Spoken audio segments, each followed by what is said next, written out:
Hey guys, Dunkerbuskus Gaming here again.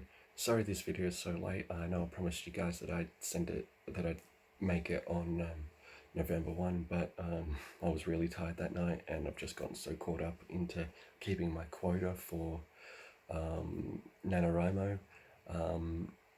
But yeah, let's get into this video. I'll be talking about three things in this video. One is the actual website itself, and I'll be going through everything that it does, but focusing on the main sort of competition.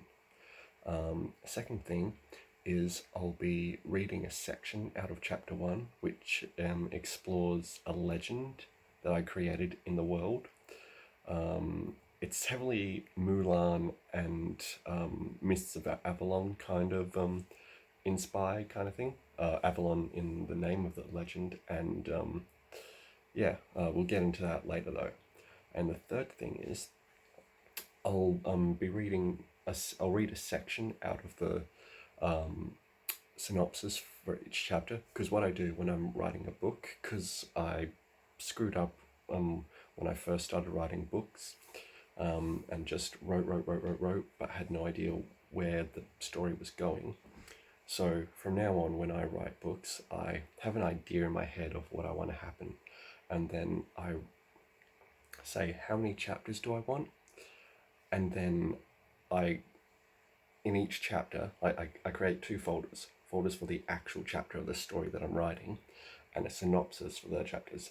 Think about episodes on those episode guides, how they have the plot for each episode, or at least the general plot, and so you have an idea of what happens in that episode. It's like that, except for chapters of books for me, of what I'm writing and stuff. But yeah, so let's get into it.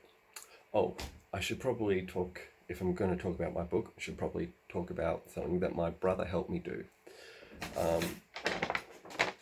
I had this copied and sort of made bigger so that I could put some names of the places and stuff, but that's upside down. This is a map, obviously, but this is the map of Equestria, one of the countries in Serenity. Think about the 9 realms, Asgard, Midgard, blah blah blah, from Norse mythology. When creating my worlds, I thought Asgard, Midgard, and blah blah blah blah, they're part of it, but then I've extended it to several other realms. So every book that I ever make happens in a different realm, but inside the same universe, so that if I ever want to do a crossover with some of the characters, it can happen. And I've sort of figured it out that everything that ever exists, like Harry Potter, Lord of the Rings, freaking Naruto, exists, but in a different realm, so that if my books ever get well enough, and people that have ownerships for other series want to sort of make a crossover collaboration sort of thing. Think of like Avengers and Attack on Titans, how they're the most ridiculous concept you can think of, but they do a crossover, and in my world they're just in different realms, so it makes sense. But yeah, anyway, enough of the map. My brother made that, I'm really proud of him. But yeah, let's get into this video. Our NaNoWriMo has a sort of thing where you have to sign up, but it's free. I'm not being sponsored by them or anything, so I won't really get into it specifics. But when you've created your account, you go to your projects. Now, my project's name is The Rise of Meliodas. Meliodas is a character in my first book that I'm writing, and I'm sort of creating his origin story here. And once you're in there, you select how many words of your first goal, how many words you want to write. Because I'm in a competition, they've sort of automatically done it sort of 50,000 words, 1st of November to 30th of November. Then so that hackers can't steal your work and rip you off and make them your own sort of thing. They don't have you put your documents or anything in there. You just say, how many words have you written, and when did you start, when did you finish, AM and PM sort of thing, and then where are you working and what are you working on. It's got a whole bunch of stuff. Now for words needed, and then they've got, I'm not sure if this is for every project or if this is just for the NaNoWriMo. They've got words needed today, and total words. And for today, it says I need 1,613 words. How many words I've written? 2,479. And in total words, I've written 5,692 in just 2 days. So I've got a bit of a head start, you might say. But yeah, and they've even got a progress graph, which is really awesome. So you can keep track of your work and if you fall behind and where you need to sort of get up to, and etc.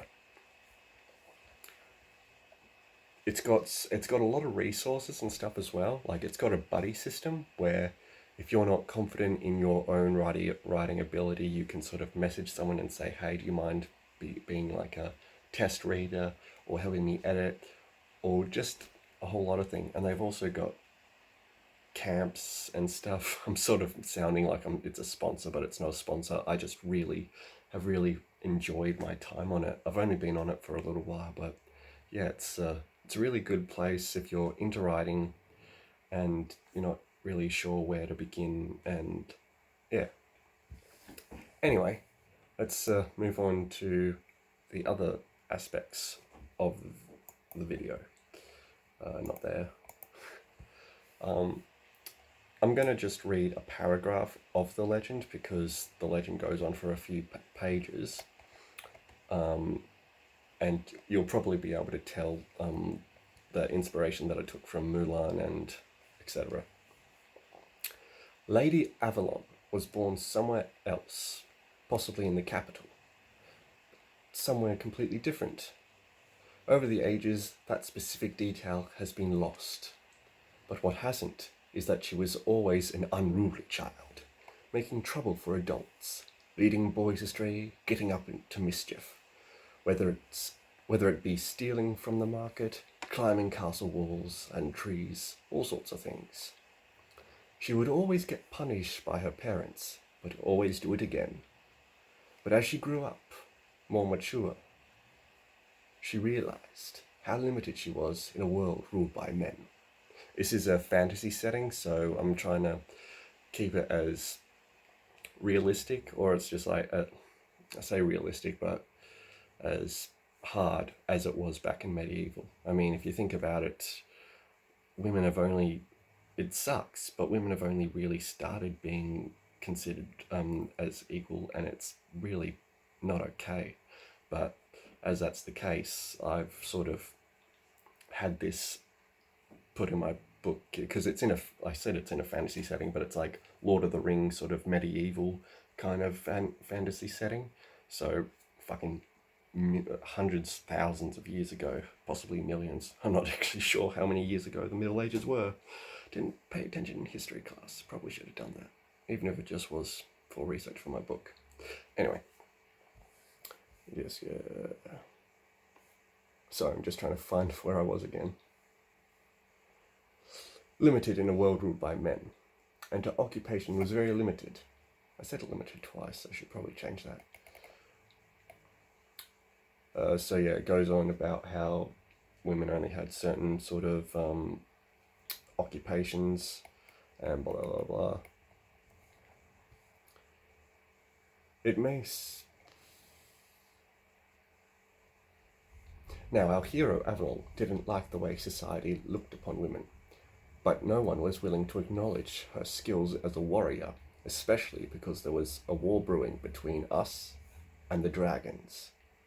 They were stronger, born from magic, magnificent beasts, to be sure, but also almost impossible to kill.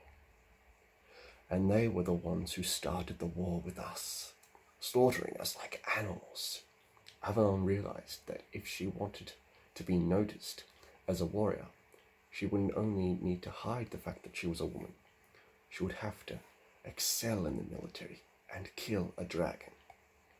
Otherwise, it wouldn't matter how good of a soldier she was, she would be executed for treason.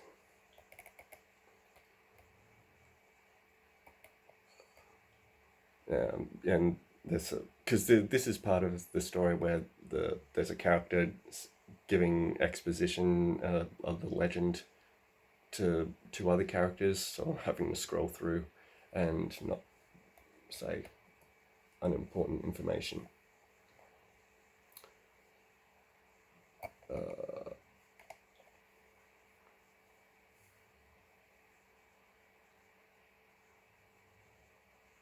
With the help of her best friend, who was already high up in the ranks, she was able to join the military and fought in many battles and held her own and even killed some enemy commanders.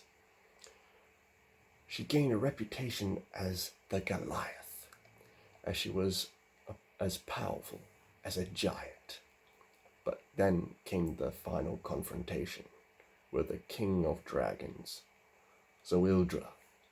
Legend has it that the battle lasted an entire year, but I'm pretty sure it's just been embellished.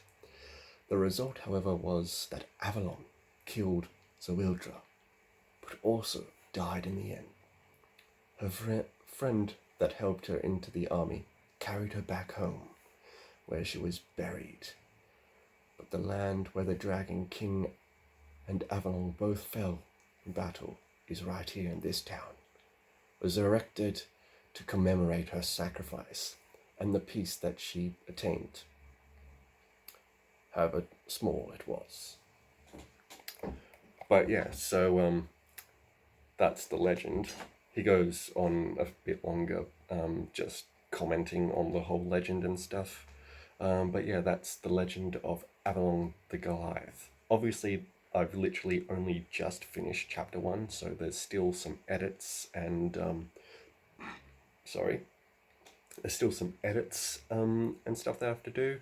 Like, for example, killing soldiers, like stuff that makes it sound like there were dragons and soldier stuff, but it's more like they were wyverns and drakes and stuff instead of just dragons and stuff. So I have to like refine the legend, I should say. But yeah, let's get on to point 2.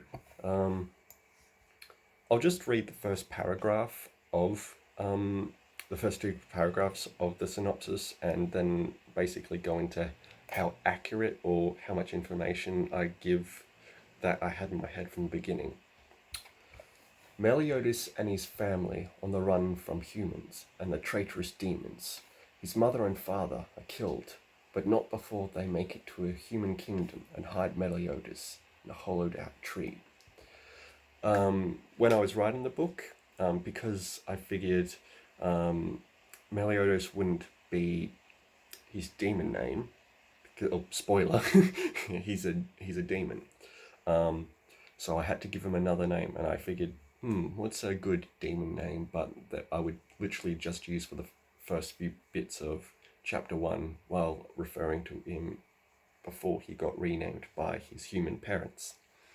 And I figured, well, Skyrim's been a heavy influence on me, so the human god, the Nord god Talos in Skyrim, that's what I named him. I named him Talos. So yeah, that's that bit.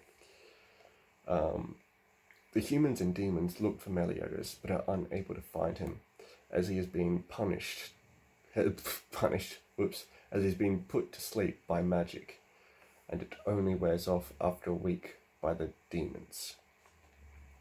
Now, I explicitly say a week in the synopsis, but it's sort of up in the air for you to decide when I'm writing the book, when you're reading the chapters, because it's like the very next day when they when two characters arrive, his future parents, and then there's that legend that I just read here a bit ago, and all this other stuff. So yeah, and not only that,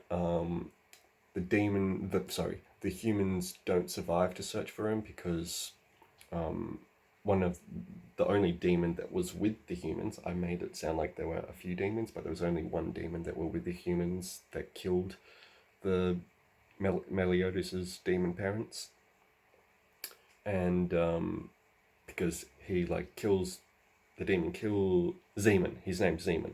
Zeman kills Meliodas' mum and dad, but because his power is so, well, powerful, he accidentally kills all the humans as well, and makes a comment of how weak they are, and yeah, he's sort of Zeman, I guess you could say. I've taken some inspiration from Dracula. Sorry, not Dracula. Yes, I think his name's Dracula, but Castlevania the anime on Netflix. I've only seen clips and stuff though. I haven't actually seen the full anime. And there's this one vampire that kind of is in love with a human, and then humans kill her or something, and so he decides to kill all of humanity. I think that's what happens. I don't know. I'll have to watch that and actually make sure what I'm talking about makes sense. But yeah, this video's gone on for a bit long, and I feel like I'm rambling. So yeah, that's it for this video.